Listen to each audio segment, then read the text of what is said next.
You're listening to the End Zone Scoop, where three girls, two Brits and one American, discuss the beautiful game of American football. So join me, Liz Bhandari, NFLGirlUK, and my co-host Dayna O'Gorman from Our Turf Football and Shona Duthie from 99 Yards. Enjoy the show!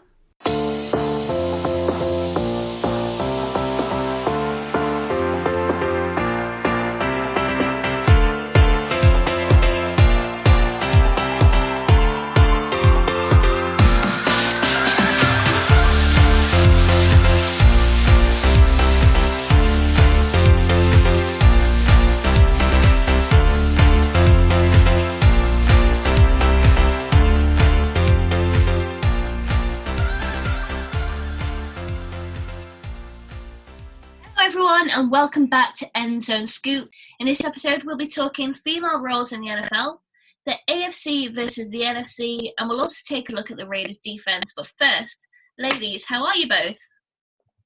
Good. It's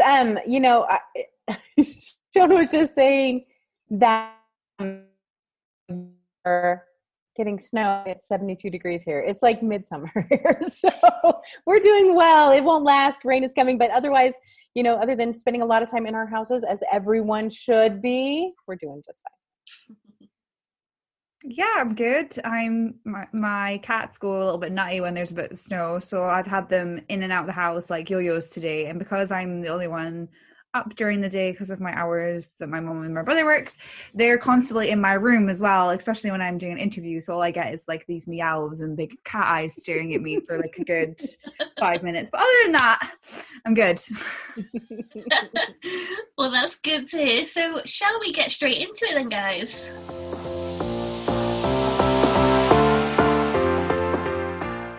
This week we saw the news of baseball hiring its first female general manager, which is Kim Ange. Now she joins the Marlins, and it's basically breaking a barrier that's, I guess, long seemed impassable.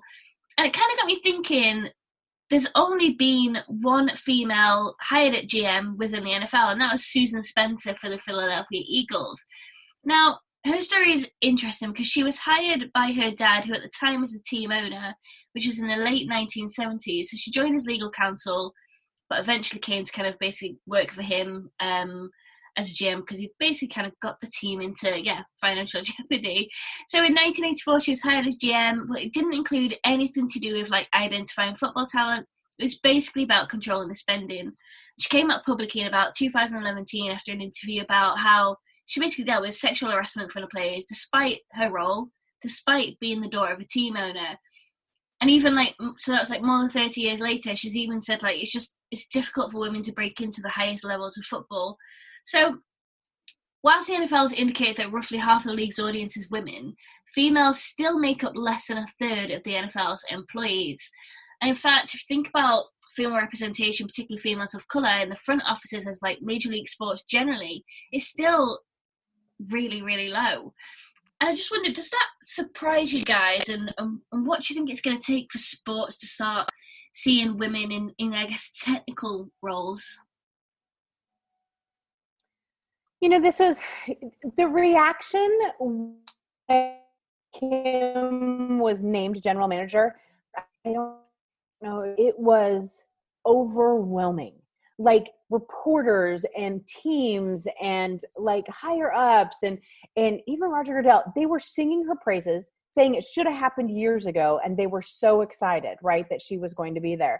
I think that shows us a couple of different things. I think that shows us that, one, truly the leagues, and I say leagues in multiple, are starting to be much more comfortable with this, and it's starting to show that there should be that expectation now. The expectation that women who are qualified for these roles should be considered. I do truly believe the NFL will be the last one standing. And it's only because of the stigma that comes with playing this. How long it took us to get a ref, a trainer, now finally.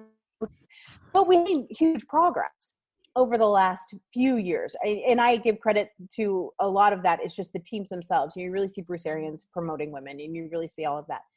But to run the team, there is this idea that you should have had to either have played the sport, been able to play the sport, or been raised in the sport. And I think that now we're starting to see that there's a lot of women who are raised in these sports. They just didn't necessarily get a chance to play. So I'm hoping that we will see more of this and more of it will be brought to light soon. Fingers crossed. We can help. I mean, especially being a female sports reporter in the UK who still have a lot of talented female sports reporters over here, which is the same in the US. I still feel sometimes it is a little bit backward with people's views to it. Like, so it doesn't really surprise me that there isn't a lot of female representation in the front office. Do I agree with it? Absolutely not. I think women are more than qualified to take on that technical roles. It's a bit of a cliche, but it's a bit like the film Draft Day. I don't know if you guys have watched it. When Jennifer Gardner says, like, about why is it that the most treasured thing in sport is a piece of jewelry, and then she talks about how she had to fight her way in probably more than any of you guys, and she's more passionate about the job, and she had that role of making sure the team didn't overspend, and that was really good to see from, I know it's a film, but you can imagine females do feel like that when they are trying to get into these positions in the NFL. I do agree with you, Dayna. I think they will be one of the last to take someone in. But, you know, there is people trying to champion it in the league, and I hope that starts spreading the message across for all teams to consider. You know, they have the Rooney Rule, which, you know, you have to have interviewed like people of is it BAME? Is that right? The Rooney Rule? They have to have a person of color to be interviewed. Mm-hmm. Yeah. So while I don't agree with having a rule, because I don't think they should, it's like the token sort of like applicant. I don't believe in that. I do believe that women should be included in the selection process.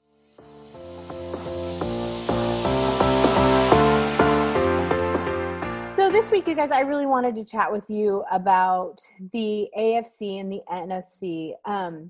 So I've seen a lot of conversations on Twitter, especially over this last week, where there seems to be a thought that the AFC, for the first time in a very long time, feels like the more dominant division versus the NFC. And when you really kind of dive down into it, it's actually kind of the opposite. What we're looking at here, and what I'm talking about, is when you look at the two divisions, when you look at who is on top, who feels dominant, who feels unbeatable, there's a lot more of that strong feeling in the AFC. So you have the Steelers, who are undefeated. You have the Chiefs, who feel like they're unbeatable, even though they have lost a game.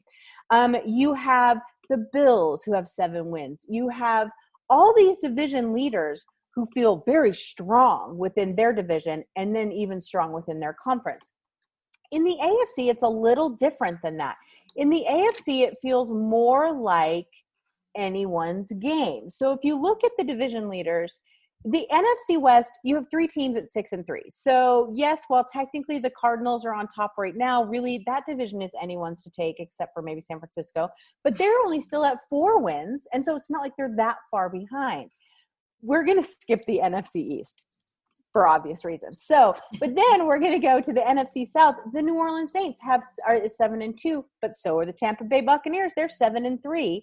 Then you get to Atlanta and Carolina. They only have 3 wins. Green Bay is 7-2, but Chicago's right there with 5 wins.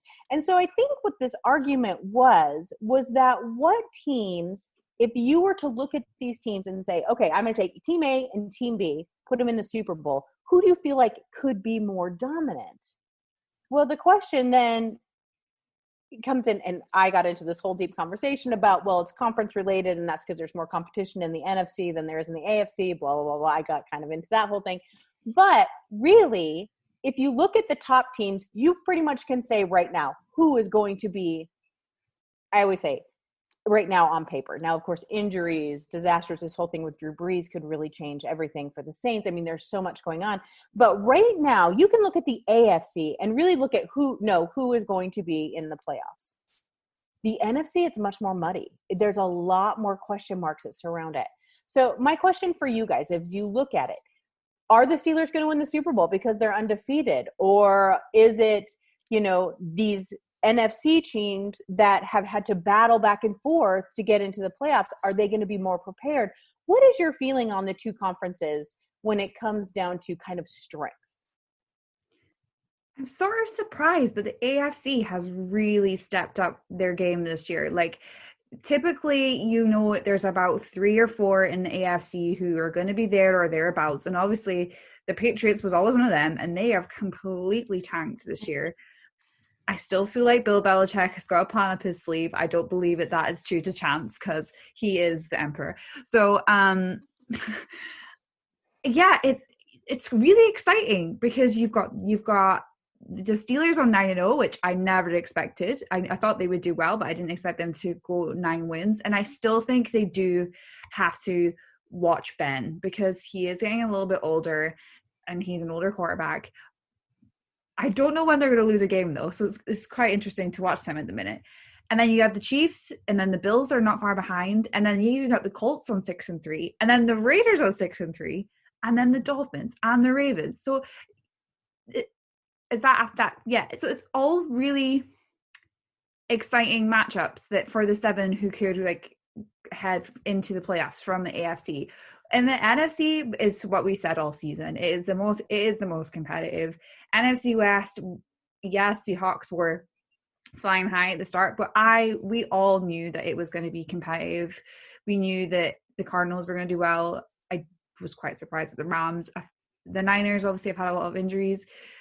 You've got the Packers are the number 1 seed in the NFC at the moment because they have a tiebreaker over the Saints.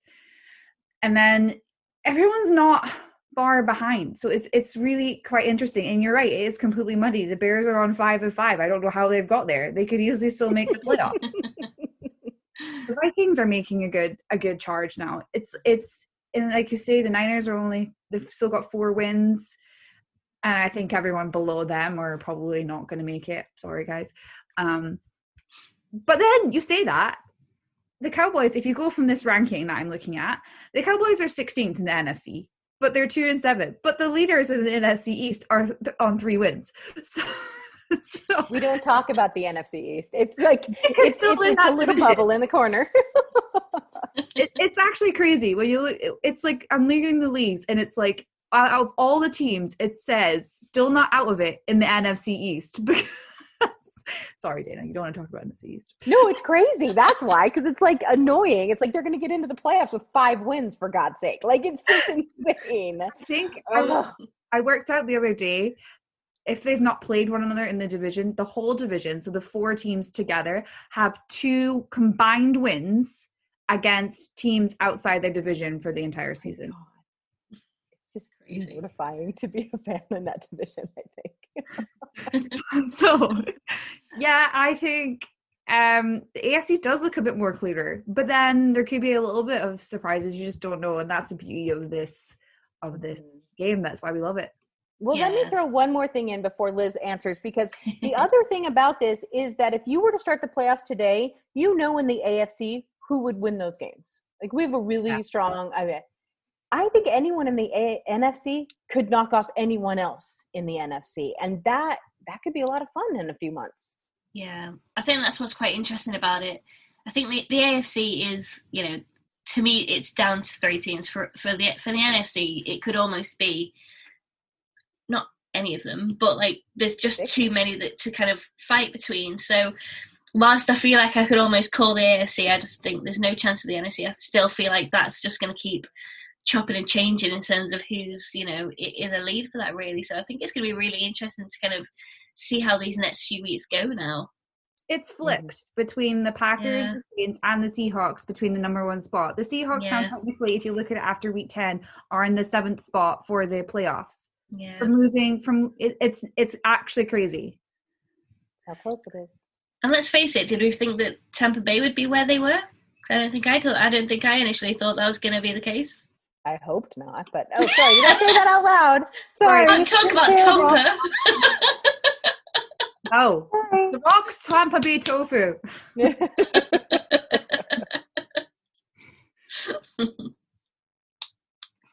It's it's quite, sorry, I just laughed a little bit because I was just reading the NFC stats there, and you've got Packers 7-2, Saints 7-2, Cardinals 6-3, Eagles 3-5-1.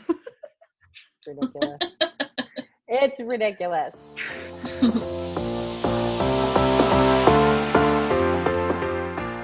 Moving on to really surprising news this week.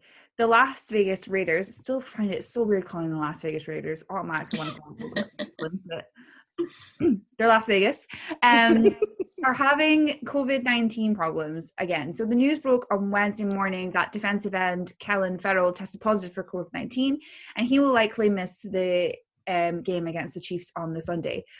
But because of that, it now means that basically half of their starting defense are under the COVID-19 protocol, and they now must complete 5 negative tests before returning to action. Now, what I found hilarious was everyone was like, John Gruden's a mastermind. He's like, cancel the game against the Chiefs. So it's like, get to the playoffs, but didn't lose to the Chiefs, which would be great if that's actually what happened, but that's clearly not what happened. So at least 8 additional defensive starters have been put on this COVID-19 lapse reserve list. And as I say, if they do come back with 5 negative tests before Sunday, then they can play. But just how crazy is it that this is a case where one player has tested positive and you're a team who's having to prepare against the other team who is sitting at 8-1, I think, for the season. Yeah. And they have a 2-game lead in the AFC West. How do you prepare for that? This is the thing that we've been talking about for weeks. The NFL hasn't given any leeway now, and they've made it quite obvious where they're just like, we have to play the games. So my question is, how do the Raiders prepare for this game, not knowing if they're going to have what is one of the top defenses heading into the game against the Chiefs, who are flying high at the minute? You know, I think it's interesting. Could you imagine John Gruden's office? Every day he gets that report and he's like, oh God, no, please, no, please, no, please. Okay, thank God. You know what I mean? Like, seriously, like every day a pure on panic attack. But at the same time, you know, they talk a good game. Oh, we've got the depth. You know, this is what we planned for. Next man up, next man up, next man up. Not really. And not when you're going against a Chiefs team who's so pissed because they lost to you in their own home, you know? And so now it's like, okay, is this going to be, you know, a revenge game? Which I will tell you, living in Kansas City, that rivalry is real. I'm telling you, there's Raider hate all over this city right now. Wow. And so, I mean, on the news, let me just give you this little story. On the news, they made this giant, huge deal that the Raiders took the bus on a victory lap around Arrowhead when they won last time. It was all over the news. I'm like, really? Really, that's your news right now? Come on. It's like, who cares? And Gruden's like, I don't think that happened, but whatever. And, you know, but so anyway, it's so funny. So it's interesting that it's this game. Why couldn't it have been against the Broncos or whatever? So you have to prepare for this game. But at the same time, I think most of those players play. And I think that there's a very good chance, you know, they still have not found a direct link between, you know, a player testing positive and then someone else that he was around testing positive. There hasn't been that on-field transmission. And so, which seems really lucky and really surprising. I'm just going to leave it at that. But so I think that's, you know, I think that they'll probably play. At the same time, it just adds a little more drama, but it goes to show how fragile this system is.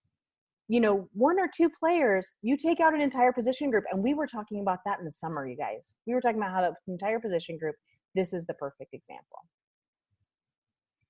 I find it interesting that apparently there's only one team that hasn't yet had a COVID case, and apparently that's Seahawks. What do they do so different?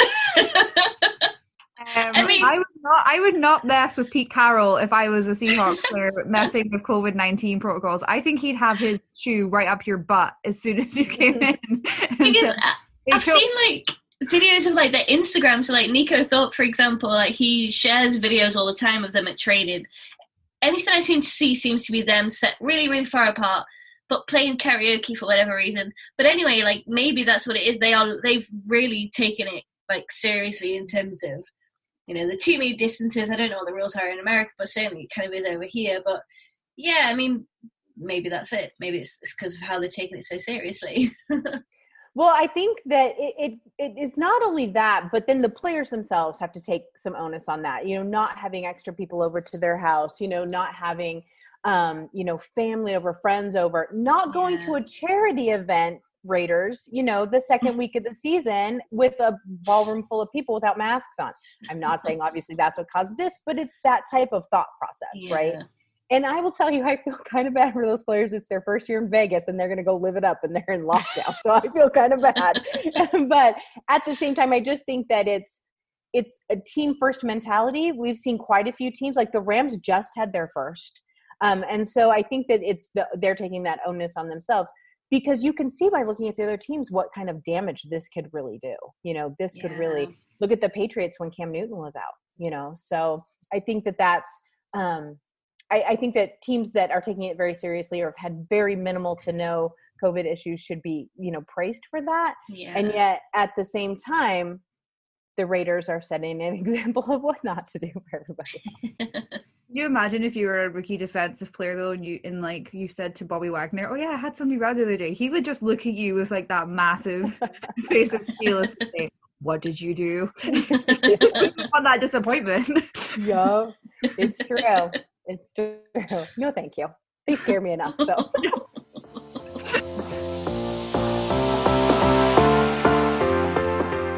All right, guys, before we wrap up, we've got some questions from our listeners. I'm going to start with Matt Cullen. He asks, which team not currently in a playoff spot is most likely to make a run and make the postseason? Well, I asked to take this question, and thank you, Matt, so much, because I get real excited about underdogs. Underdogs are my jam. Like, I love it. It's so, so fun. And if you go back and look at these divisions and you go and look at who they've played and who there is left to play, you cannot ignore the Miami Dolphins. You cannot. Now, we were just talking about the AFC and about how, we have these set, teams that we think are so dominant.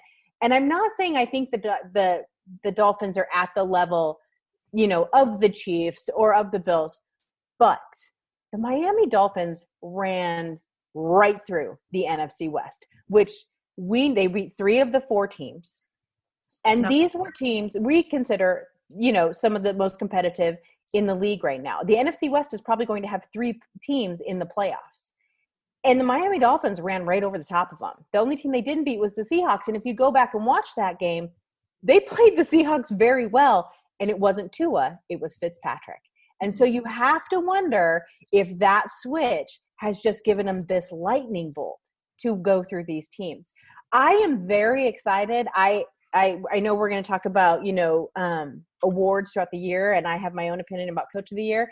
But it is – I think that Miami is right now the team, especially in the AFC, to keep your eyeballs on, to shake it up a little bit over in that conference. I completely agree. I would not sleep on the Dolphins right now. They have just switched it on. They found their rhythm. And you can literally I didn't even worry about them when they played the Cardinals the other week. I was like, Dolphins have got it. Yep. I'm not even thinking about it.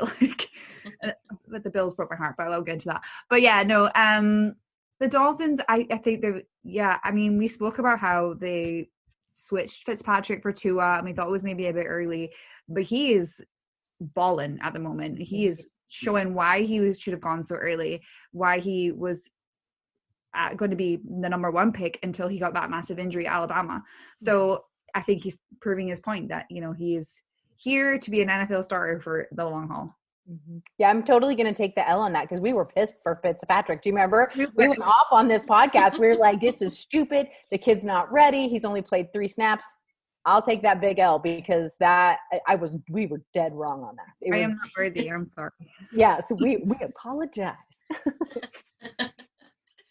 The next is from Stuart Taylor. He asks, which rookie QB, which funny we mentioned, would you choose moving forward, and why? I know that Dayna will definitely go for a wee Justin, but I'm gonna go with Tua. Like I just said, I'm eating my words, because I'm a major Ryan Fitzpatrick fan, and I still am, and I feel so sorry for the guy. But Tua is just absolutely incredible. And yeah, I can see him taking that number 1 jersey spot for the foreseeable at Miami and doing well with it. You're right. You know me too well. I am all about Justin Herbert right now, even with his stupid new haircut. And I think he lost a bet. I think he doesn't want to admit he lost a bet. I don't know what it is. But to let I don't know if it was a position coach or one of the trainers, I can't remember what he said, just shave your head and it looks like that. It was not good. And then one of the reporters, oh my gosh, who was that? Oh, it was Will Blackman, the ex-football player, wine guy. Will Blackman said he looked like the bad guy from Toy Story. And I said, that's just nice, but it's so true. So anyway. He does. He actually does. He looks just like him. I was like, that's not nice, but you're not wrong. So the interesting thing that I like about Justin Herbert is that he is like a dog chasing his tail. Like he's all about it. He's going to get it. And then, oh crap, it's just my tail. And he loses the game. But at the same time, he's got so much energy. He's so ready to play. He looks really, really good. And he has never looked scared. There's been a couple plays with Tua where I'm like, they're holding him back just a little bit because he's just not quite there. Justin Herbert, they're like, go, run, child, see what happens. And I love that. So I'm really excited. Now, I don't want that to take away from any of the rookies because I think Burrow is playing very well too. And I think he's looked really good too. But I think that Herbert right now he looks like an NFL quarterback that's going to be around for a minute. So he's fun to watch. Even as long as he has his helmet on, he'll be fun to watch. There's definitely a thing about players wearing helmets and hats. But that's for another time. Chris Lawton, he asks, who do you see as being in a driving seat for the NFL awards at this point in the season? So like MVP, Coach of the Year, Rookie. What are you guys thinking? Well, I think this ties in with Graham's question, which we have next too. So we can probably put the two of them together. So Graham had asked us if there was a genuine standout for MVP, and he asked what had gone wrong for Russell Wilson. And so we can talk about Wilson here in a second, but is there a genuine standout for MVP? I don't think so. Not like last year or the year before where it was obviously Mahomes and obviously Lamar Jackson, which if you want to talk about what's going wrong, I don't know what's going on with Lamar Jackson right now. That team has got some serious question marks around it. But I would like to throw Brian Flores in the hat for Miami for Coach of the Year. But I think maybe he should have got it last year because everyone thought he was crazy for dumping all those picks and getting rid of his best players and completely gutting that team, and it worked like a charm. He is getting the team that he wanted. So Matt Patricia and Brian Flores coaching. Brian Flores, I think, learned a little better than because Matt is really, really struggling and not having a problem this year. But Brian Flores is just building that team so fantastically, and I think that's great. I think, offensive player of the year, defensive player of the year it's still Aaron Donald right now. If he gets it 3 years in a row, I wouldn't be mad at it. It just looks fantastic. But so I think if I knew for sure what my vote would be, I would probably lean in coach and probably Brian Flores. Yeah, I agree. I think he's now the apprentice, to the emperor. Everyone said it was Matt, but it's actually Brian. And he will become the new Sith Lord. And then well, no, but he's nice though. So he will be our Luke Skywalker, Okay. He will be the one that brings balance to the Force. It's just the opportunity for titles of this thing is just going on and on and on. But then technically it is actually Darth Vader that does it. So maybe he was Darth. Oh, okay. I'm getting into too deep. Far too deep. But definitely Brian is my coach of the year so far. Rookie, there's up for debate for that because I think that rookies are there's a lot of potential. There's Tua thrown in there. Burrow, as you say, he's still done a good job. It doesn't have to be a quarterback. Let's not forget. I don't even know that it will be a quarterback. Some of these rookie wide receivers have been amazing. Yeah, so I think that will probably not go to a quarterback. It'll probably likely go to you say a wide receiver. MVP, I still think is too close to call. I think any player can be MVP at the minute because, as you can see, everyone was saying it was Russell Wilson a few weeks ago.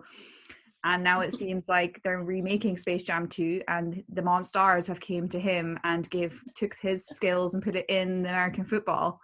So maybe we need like That's so awesome. Sorry. maybe we need like, somebody to come and help Russell get his skills back, Get his groove back. Maybe he need Peyton Manning coming in and getting the ball back from the Monstars, and then we need some Michael's special stuff for Russell. Yeah. I don't know that is the second part of Graham's question is, what has gone wrong for Russell Wilson? I don't think things really gone wrong for Russell Wilson. He had a bad couple games. I fight with the guys over at Real Hawk Talk about this all the time because they think I'm like Pollyanna and way too positive most of the time. But there was an interesting conversation on Good Morning Football yesterday about whether they were buying or selling the Seahawks, and the entire conversation surrounded the historically horrible defense and Russell Wilson. But the interesting thing is that all of them were still buying. They said if you go by the last couple of games, you think he's a terrible quarterback. But if you go over the last decade, he's still elite, one of the best. And so I don't know that anything has gone wrong with Russell Wilson. I just think that he just hit a bump. And if you go back over the seasons, it's not uncommon. It's just uncommon for 2 games in a row. And so we'll have to see what tonight's Thursday night game brings us. Yeah, I'm really anxious about tonight's game, but hopefully it won't be as sad as Sunday's game. Sunday was the first time I got sad by this season. Aww. Because I just feel like we weren't at the races, which is not like us at all. I looked like that Stitch gif, when he's like crying in the rain. That's what I looked like. Oh, sad Shona. Yeah, it was really sad. And the final question is from James. He asks, in December and January, teams need a good, solid running game. With Seahawks due to have 3 top-notch RBs return for the home stretch, will that help the team be contenders? Well, I'm going to start with this because I've been talking about this all week with Duncan, who works for 99 Yards, and he is like the negative Nelly to my positive Polly. So we have to like bounce off each other to, try and get our points across. Anyway, I think that's why the offense has been struggling, because we don't have a running back. Now, we've been saying for months, let's let Russ cook. Oh, that's a tongue twister. And we have. But if he's got no alternatives at the moment, because, we've had to have, I'm not saying that our running backs in the moment are terrible, but they are rookies. So, they've got to give them a chance to learn the plays and everything like that. But Chris Carson has been immense for Seattle this season. He's been incredible for the first, when we were on our unbeaten run. And he's been out since that loss against Arizona, the first loss.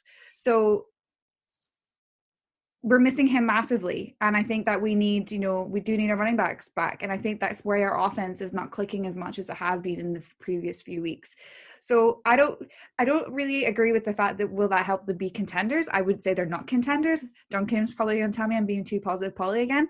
But I still think they're there or thereabouts, and I think that will only help them when they return.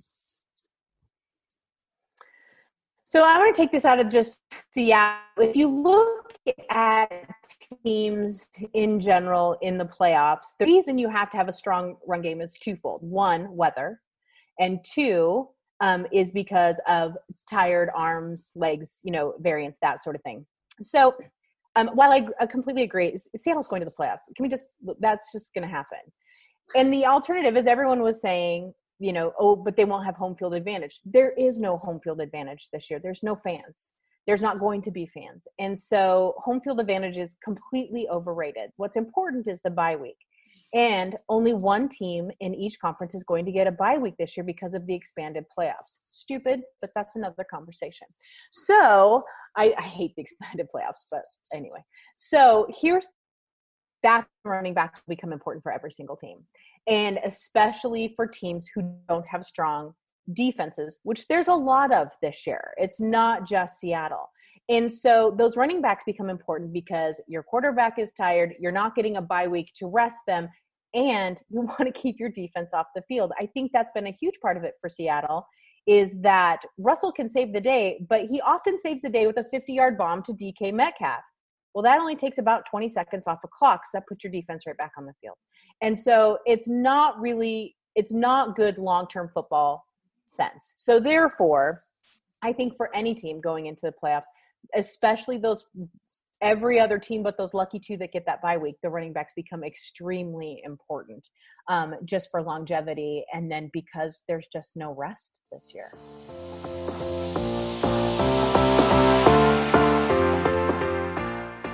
Well, that's all for this week's episode of the End Zone Scoop. Thanks for tuning in, and if you haven't already, please rate, review, subscribe, and hey, tell a friend about us too.